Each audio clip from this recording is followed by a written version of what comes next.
যাদের মুখে একেবারেই রুচি নেই তাদের জন্য এই খাবারটা তো পারফেক্ট হবেই, তার সাথে সাথে অন্যান্যদেরও কিন্তু খারাপ লাগবে না। আসসালামু আলাইকুম, শুভ সন্ধ্যা সবাইকে।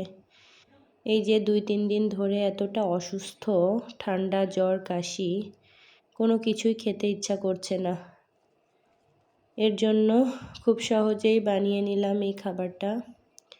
মায়ের হাতের বানানো রুটি ছিল, ওইটাকেই লবণ, মরিচ, পেঁয়াজ, সরিষার তেল আর সামান্য লেবুর রস দিয়ে খুব সুন্দরভাবে চটকে চটকে মাখিয়ে নিলাম।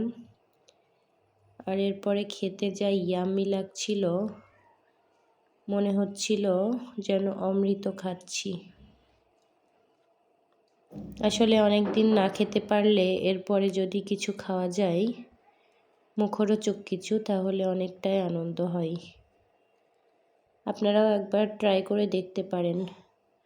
আর যাদের মুখের রুচির অবস্থা খুবই বাজে, তারা যেন আবার আমাকে গালিগালাজ করেন না, কারণ এক একজনের রুচির ব্যাপার এক এক রকম।